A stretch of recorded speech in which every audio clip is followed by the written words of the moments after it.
Hello everyone, welcome back to exam viewers.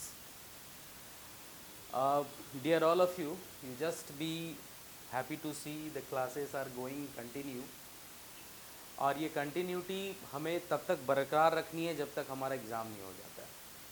हम लोग TGT और पीजीटी दोनों ही ग्रुप को टारगेट करके चल रहे हैं और इन दोनों में से आज टीजीटी का नहीं बल्कि पीजीटी का एक वीडियो बनने जा रहा है, यानी पीजीटी क्लासेस के बारे में आज मैं आपको बता रहा हूँ, उससे रिलेटेड कुछ बातें करेंगे हम लोग। और पीजीटी में एक बहुत ही खूबसूरत पोएम है और ध्यान रखिएगा कि इस पोएम का कोई एक सा नाम या एक कोई पोएम नहीं पढ़ने हैं। जिस राइटर का यह पोएम है यानी कि W.B. येट्स, W.B. येट्स यानी विलियम बटलर येट्स, हम इनके बारे में पढ़ने जा रहे हैं। और विलियम बटलर येट्स का केवल एक पोएम नहीं बल्कि पीजीटी में ये ध्यान रखना है कि यह जो सिलेबस है ये पीजीटी का है और पीजीटी इंग्लिश में W.B. येट्स से 7 पोएम लगभग हैं जो आपको पढ़ने हैं। और अगर हम पिछले साल के एनालिसिस को देखते हैं तो W.B. येट्स के लाइफ और उनके वर्क से टोटल 13 क्वेश्चंस पूछे गए थे, यानी 13 नंबर क्वेश्चंस अगर आपके आते हैं, 13 क्वेश्चंस इससे पूछे जा रहे हो तो आप समझ सकते हैं कि ये राइटर कितना इंपॉर्टेंट हो जाता है हमारे एग्जामिनेशन के लिए। और इनके हर एक पोएम को बहुत ही इंटरेस्टिंग तरीके से मैं आपको बताऊंगा कि इसमें होने वाला कोई भी सवाल या इससे बनने वाला कोई भी सवाल आपका छूटे नहीं। सबसे पहली चीज़ जो इस पोएम के बारे में आज हम पढ़ने जा रहे हैं, लीडा एंड द स्वान। पहले तो मैं इसके पीछे का जो इनके बैकग्राउंड के पीछे अगर हम ये बात कर लें कि इसके पीछे जो कहानी है अगर हम उसको समझ जाते हैं, क्योंकि बहुत बार ये होता है ना कि हम लोग लाइन बाय लाइन एक्सप्लेनेशन को समझ रहे हैं पर लाइन बाय लाइन एक्सप्लेनेशन से कभी कभी बाहर हट करके क्वेश्चन पूछता है, तब आप प्रॉब्लम में आ जाएंगे। क्या बाहर का क्वेश्चन क्या क्या आ सकता है मैं आपको इनके बारे में सारा बताऊँगा। सबसे पहली चीज़ कि हम लोग इनके फर्स्ट स्टेटमेंट को, यानी कि पहली बात तो ये है कि इसका जो स्टोरी, इस पोएम का जो लाइन है, इसके पीछे मैं एक वर्ड अभी निकाला था फिर मैंने उसे हाइड कर दिया, स्टोरी। तो लीडा एंड स्वान का एक स्टोरी है और वो स्टोरी आपको समझना होगा कि ये स्टोरी क्या है, राइट। ध्यान रखिएगा, लीडा यानी ये जो है एक लड़की है, राइट, एक ब्यूटीफुल गर्ल।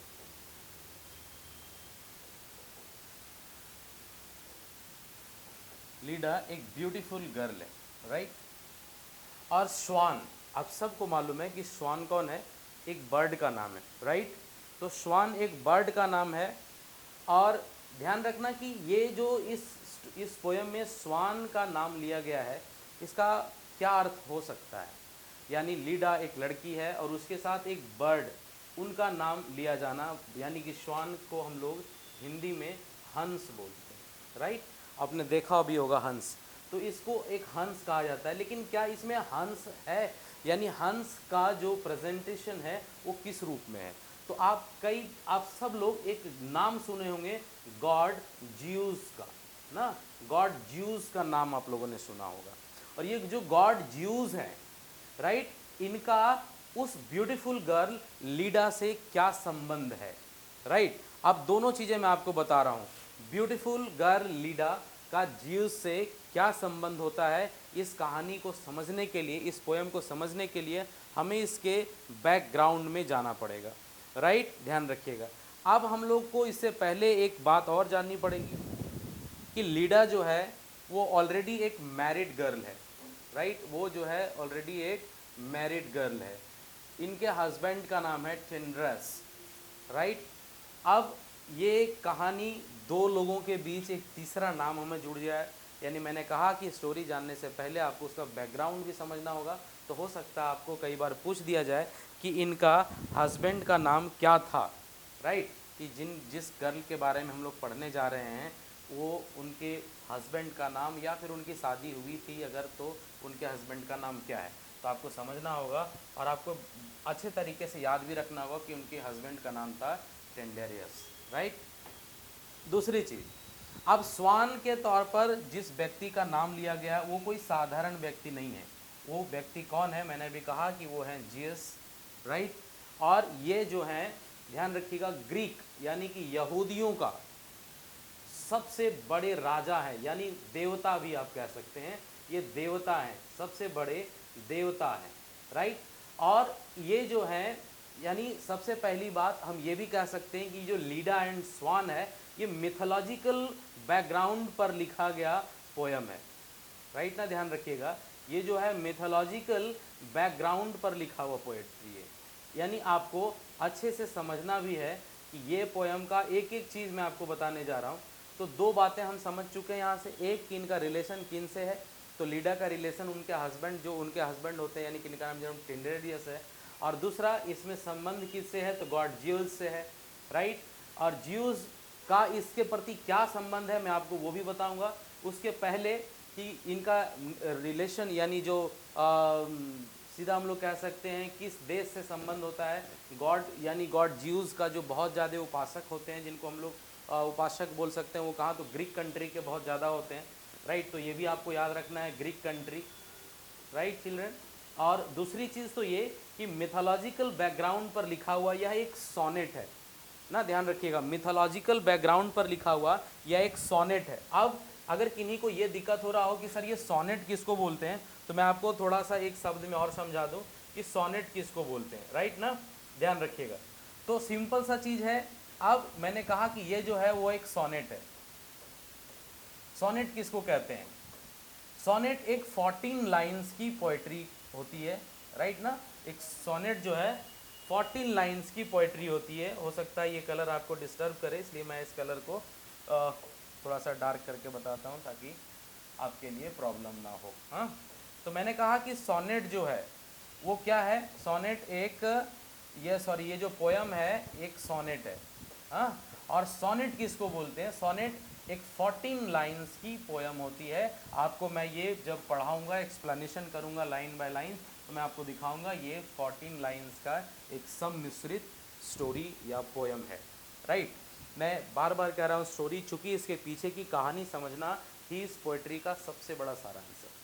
हाँ, सबसे बड़ी अचीवमेंट आप कह सकते हैं। अगर आप उसे समझ जाते हैं तो ये पोयम बड़ा आसान हो जाएगा आप सबके लिए। अब दूसरी चीज़, यानी इसके हम अगर दूसरे बैकग्राउंड में चलेंगे तो दूसरा स्टेटमेंट के साथ हम चलते हैं थोड़ा सा हल्का सा। अब यहाँ पर बात आई विलियम वर्ड्सवर्थ की, राइट। तो विलियम वर्ड्सवर्थ यानी अपने लाइफ में अगर इस पोएम की बात कर रहा हूँ मैं, विलियम वर्ड्सवर्थ ने तो इसे 1900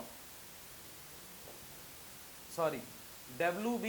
येट्स ने, और उन्होंने येट्स ने इस पोयम को 1923 में 1923 को लिखा था, राइट। और ये पब्लिश हुई थी, ध्यान रखिएगा आप, ये पब्लिश्ड हुई थी कब? 1924 में।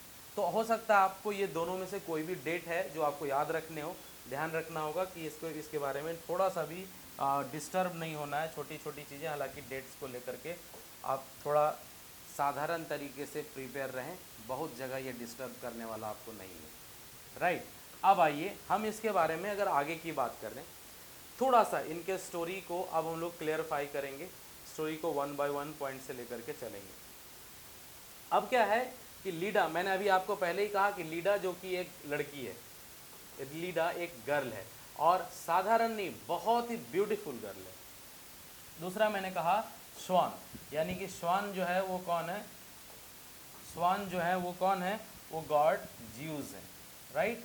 अब एक दिन क्या होता है कि गॉड ज्यूज, हाँ, गॉड ज्यूज जो है उनसे किसी भी जगह पर मिलते हैं, यानी उनकी नज़र पड़ जाती है या उनका उनसे मुलाकात हो जाता है, और वो इनकी इतनी खूबसूरत होती है जो कि अपने हस्बैंड के साथ ट्रैवल कर रही होती है, अपने हस्बैंड के साथ, जिनका हस्बैंड का नाम मैंने अभी क्या कहा दोस्तों, याद रखना आप लोगों ने, हस्बैंड के साथ वो ट्रैवल कर रही होती है, और उसी बीच वो कहीं से ज्यूज, गॉड ज्यूज जो है उनको देख लेते हैं, और अपने मन में ही और अपने ही अंदर मन ही मन वो एक बहुत ही बड़ा ड्रीम को सोचने लगते हैं। क्योंकि ये भविष्यवाणी, ये गॉड है, सिंपल सा चीज़ है कि गॉड ज्यूज है, हम लोग इनको गॉड नाम से भी बार बार पुकार रहे हैं, तो ये कल यानी कि अपना फ्यूचर देख सकते हैं। तो अपना फ्यूचर में उन्होंने एक चीज़ देखा कि वो किसी दिन इस गर्ल से यानी कि लीडा से मिल रहे हैं और उनके साथ वो शारीरिक संबंध भी मनाते हैं, राइट। तो शारीरिक संबंध जब उनसे मनाते हैं तो इन दोनों से एक बच्चे का जन्म होता है, यानी ध्यान रखिएगा, इन दोनों से एक बच्चे का जन्म होता है, यानी किन से, इनसे प्लस इनसे, दोनों से एक बच्चे का जन्म होता है और उस बच्चे का नाम होता है हेलेन। और हेलेन जो है ये भी एक लड़की है, ध्यान रखिएगा, और ये भी काफ़ी खूबसूरत इसमें दिखाया गया है। आप लोगों ने नाम भी सुना होगा कि हेलेन के कारण, हेलेन एक ऐसी लड़की थी जिसके कारण ट्रॉय युद्ध हुआ था, यानी हेलेन ऑफ ट्रॉय। हेलेन से ट्रॉय जो जगह है उसका नाम हमेशा जुड़ा हुआ रहता है। तो आप सब समझ सकते हैं कि हेलेन इन दोनों से जन्म लिया था, जिसका एक एक समझ सकते हैं वर्ल्ड लेवल्ड वॉर के बारे में कहा जाता है, और वो वॉर का रीजन कोई और नहीं, वो हेलेन थी।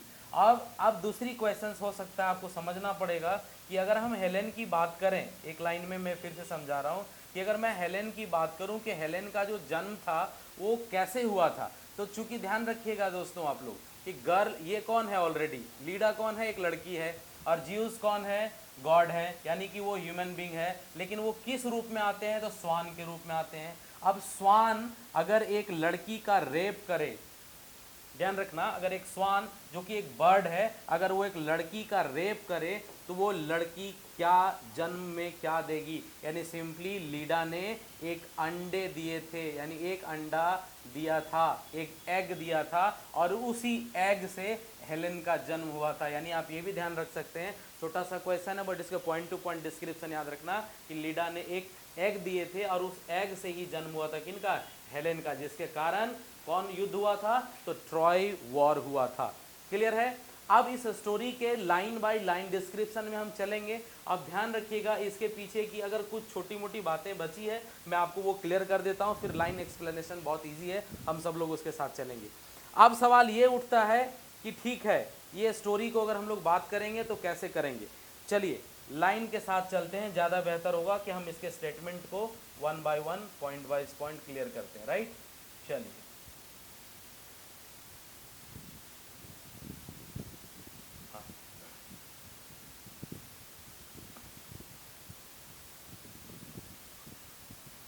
आपके इस सोनेट का अब ये पहला 4 लाइन है, राइट, पहला 4 लाइन। तो आप सबको पता होगा जब भी हम किसी भी पोयम का बात करें, खास करके सोनेट का बात करते हैं, तो जब वो 4 लाइन में डिवाइडेड होते हैं ना, तो हम लोग सबसे शुरुआत करते हैं पहली उनके एक राइमिंग स्कीम को जान करके ना।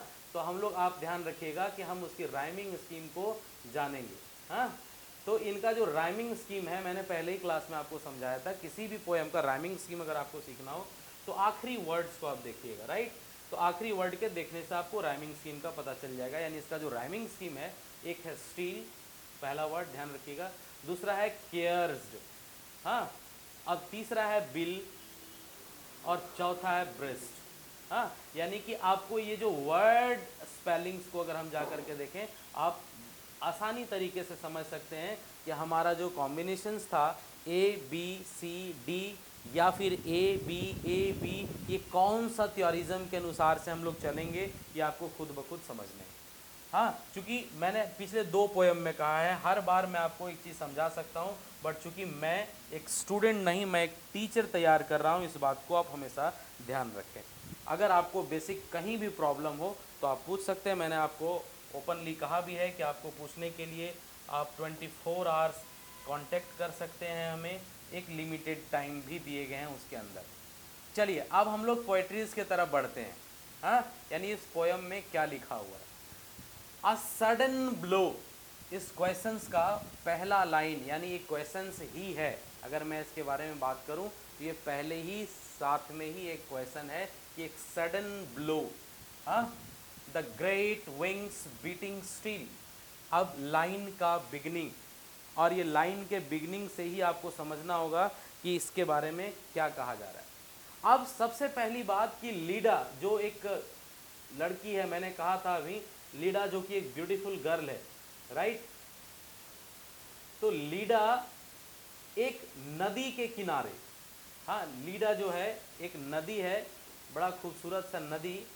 और हम लोगों को पता है कि इंग्लैंड के आसपास या इंग्लैंड वाले इलाके में नदी जो है वो उनकी सुंदरता को बहुत ज़्यादा बढ़ा रही है।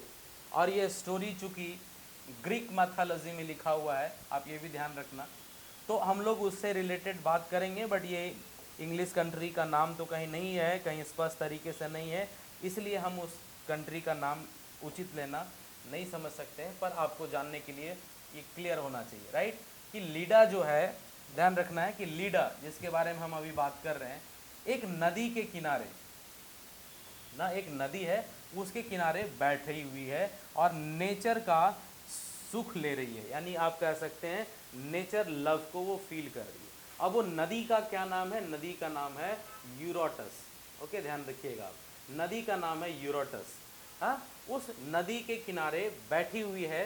हाँ, आप कह सकते हैं सुबह सुबह में लोग, बहुत सारे लोग सनबाथ ले रहे होते हैं, हाँ, शाम के समय में, और प्राकृतिक सौंदर्यता को देख रहे होते हैं। तो इन सारी बातों को आप समझ सकते हैं। तो लीडा जो है यूरोटस नदी के किनारे, हाँ, वो आराम से बैठी हुई है और अपने इस अंदाज को महसूस कर रही है, कोशिश कर रही है कि नेचर लव को कैसे फील किया जाए। उसी समय, ध्यान रखना, उसी समय अब जब वो नेचर सुख ले रही होती है, हाँ, उसी समय वहाँ पर एक फड़फड़ाता हुआ पंछी, यानी कि एक पंछी ऐसे आता है मानो उसे अपनी जान का डर हो कि उसे कोई मारने वाला है, उसे कोई मतलब सिंपल सा चीज़ है कि उसे कोई शूट करने वाला है, हंट करने वाला है। कह रहा है कि अ सडन ब्लो, जब वो नदी के किनारे बैठी हुई थी तभी एक बर्ड अपने आप को आहत में पाता हुआ, यानी अपने आप को बहुत डरा हुआ, बहुत भयभीत हुआ, भागता हुआ उसके पास पहुंचता है। किसके पास पहुंचा? लीडा के पास। और लीडा क्या कर रही थी? वहां बैठी हुई सनबाथ ले रही थी। हाँ, वहां पहुंचती है वो लीडा, राइट। अब उस समय में लीडा जब पहुंच रही है, लीडा के पास वो बर्ड जा रही है ना, तो बर्ड के जाने के बाद देखो, ध्यान रखना, the great wings beating steel. अब उनका जो बर्ड्स का जो, यानी कि जो स्वान है, उनका पंख चूंकि बड़ा बड़ा होता है ना, तो वो जो पंख है वो अभी भी उनका फड़फड़ा रहा है उस आहत में। उस आहत में वो बर्ड, वो अपने डर से वो जो है पंख को फड़फड़ा रहे हैं और उसे वो समझ नहीं पाती है कि आखिर ये हमारे पास अचानक सा क्यों आया। तो उसको तो पता है कि कोई बर्ड अगर हमारे पास आ जाए तो हम सिंपल सा एक, अगर हम मानव हैं, अगर हम ह्यूमन बीइंग हैं, तो हमारा ह्यूमन नेचर कहता है हमें उसे बचाना है। हम उसे अपने तरीके से अपने बाहों में जकड़ लेते हैं या गोद में उठा लेते हैं, ऐसा कुछ कर लेते हैं। और लीडा जो एक अनकंट्रोलिंग वे में लेटी हुई थी, एक अनकंट्रोलिंग वे में लेटना लड़कियों का खास करके, उस तरह से लेटा हुआ होना हमारे मन में, या खास करके यहाँ जिस परिस्थिति, मैं पोयम के बारे में बात कर रहा हूँ, हमेशा ध्यान रखिएगा, पोयम से बाहर जाकर क्वेश्चनेबल आइडियाज़ अपने दिमाग में नहीं लाइएगा कोई भी चीज़। चूँकि ये जो कहानी या जो पोइट्रीज़ हम लोगों को पीजीटी टीजीटी में पढ़ने होते हैं, इसका कुछ ना कुछ ऐसा मतलब होता है जो हम आम तौर पर हम लड़के और लड़कियां एक्सेप्ट नहीं कर सकते हैं। बट चूंकि ये पोयम है इसलिए हम उसे उसी अंदाज में बताएंगे, आप समझ। तो यहाँ कहा जा रहा है कि वो जो लेटी हुई थी, सोई हुई थी जिस कदर, उसे संभलने का बिल्कुल भी मौका नहीं मिला और उस पर बर्ड जा कर के जो है सो लेट जाती है, या बर्ड उसे बचाने के तौर पर बर्ड उसके पास जा कर के पहुँच जाती है। और पहुँचते ही, ध्यान रखिएगा, पहुँचते ही एबव द स्ट्रैगरिंग गर्ल, वो जो लड़की वहाँ पर बैठी हुई है, वो लड़की जो वहाँ सोई हुई थी, या मैं कहा कि आराम फरमा रही थी, वो स्टैगरिंग गर्ल, यहाँ पर स्टैगरिंग कहा कि उनकी जो आइडियाज़ हैं वो अस्पष्ट होते हैं, वो उनको पता नहीं चल पाता है कि अचानक ये उनके साथ क्या हुआ, क्या हुआ अचानक उनके साथ। तब तक वो जो बर्ड था जो उनके नज़र में, उनके गोद में गया ये सोचने के लिए कि मैं वो बर्ड को मैं बचाऊंगा, और वो बर्ड वहाँ जाने के बाद उस लड़की से फिजिकल अट्रैक्शन के तरफ मूव कर जाता है। यानी कि वो बर्ड, जो बर्ड नहीं, कौन था? जियूस, गॉड जियूस, और वो एक ह्यूमन नेचर को या अपने मानवीय स्वभाव को अपने दिमाग में पाले रखा था। यानी वो एक रेप करने के अंदाज से ना, वो रेप करने के अंदाज से वहाँ जाते हैं, उससे फिजिकल रिलेशनशिप मनाने के तौर पर वहाँ जाते हैं और कह रहे हैं कि जैसे ही बर्ड्स उनके गोद में आया, वह चूंकि वो अनकंफर्टेबल होकर के लेटी हुई थी, उसे संभलने का बिल्कुल भी मौका नहीं मिला, इसलिए वो कहती है कि सडन ब्लो, या अचानक जो उनके साथ हुआ। अब कह रही है कि हर थाइज कैरेज्ड केयर्स्ड, हाँ, यानी उनकी जो थाइज है, उनका जो जांग है, आप समझ सकते होंगे जांग, यानी कि सोने की मुद्रा में आप किसी भी, खास करके ऐसे तौर पर ये जो शब्द कहे गए हैं, यानी कि उनकी थाइज को वो सहलाता है, यानी सहलाने का मतलब सिंपल सा आप कह सकते हैं कि उसे सेक्सुअली तैयार करता है। हाँ, ध्यान रखिएगा, उसे क्या करते हैं वो, तो सेक्सुअली तैयार करते हैं।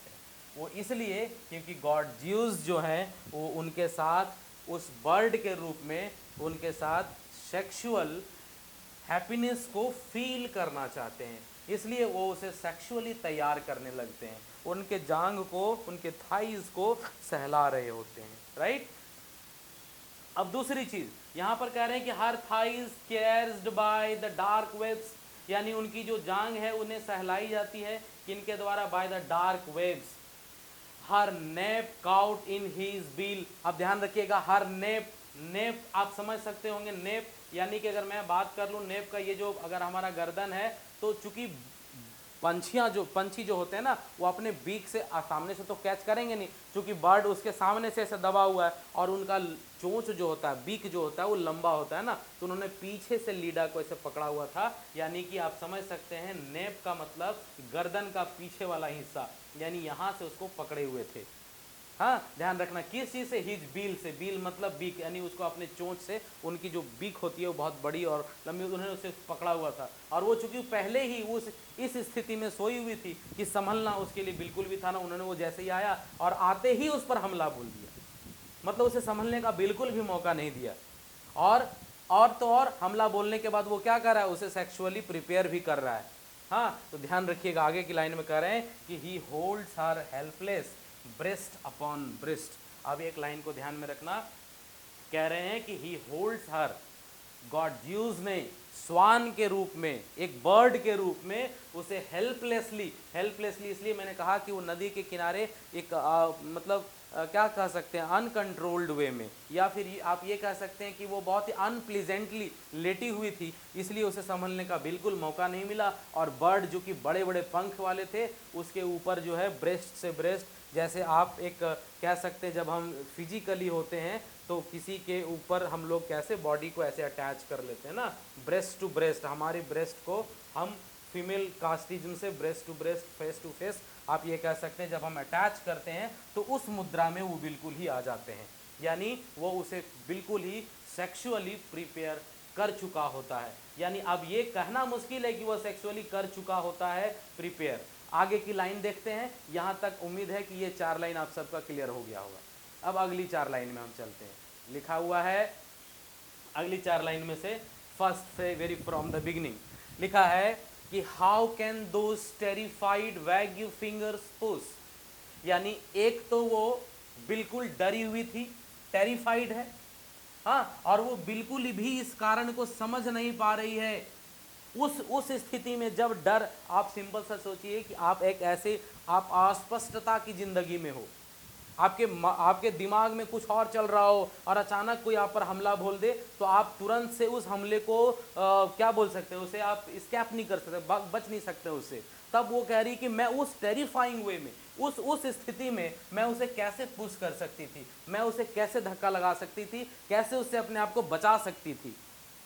एक तो यहां पर इससे पता चल रहा है कि उसका रेप हो रहा है, अगर इस लाइन को अगर हम देखते हैं तो इससे पता चल रहा है कि उसका सिंपली उसका रेप हो रहा है, राइट ना, सिंपल सा चीज है। लेकिन ध्यान रखिएगा अगली लाइन में उसका स्टेटमेंट बिल्कुल चेंज है, कह रहा है कि द फीदर्ड ग्लोरी, लेकिन फीदर्ड ग्लोरी मतलब वो बिल्कुल वो जो ब्यूटीनेस था, वो जो सुंदरता थी, किसकी सुंदरता, ध्यान रखिएगा, वो जो सुंदरता थी किसकी, उसके पंखों की, किसकी पंखों की, तो श्वान के पंखों की ना, यानी कि जो हंस है उनके पंखों की, कह रहा the feathered glory from her loosening thighs. आप ये दोनों चीज ध्यान रखना, उनकी थाइज जो है, स्वान का जो बॉडी का, स्वान का जो पंख है, उनके पंख के सहलाने से वो सेक्सुअली प्रिपेयर फील कर रही है, और अपने पकड़ को धीरे धीरे धीरे धीरे वो लूज कर देती है, छोड़ देती है, यानी वो ये मान लेती है ध्यान रखिएगा, मैं ये समझाने की कोशिश कर रहा हूँ, वो ये मान लेती है कि नाउ आई एम प्रीपेयर्ड।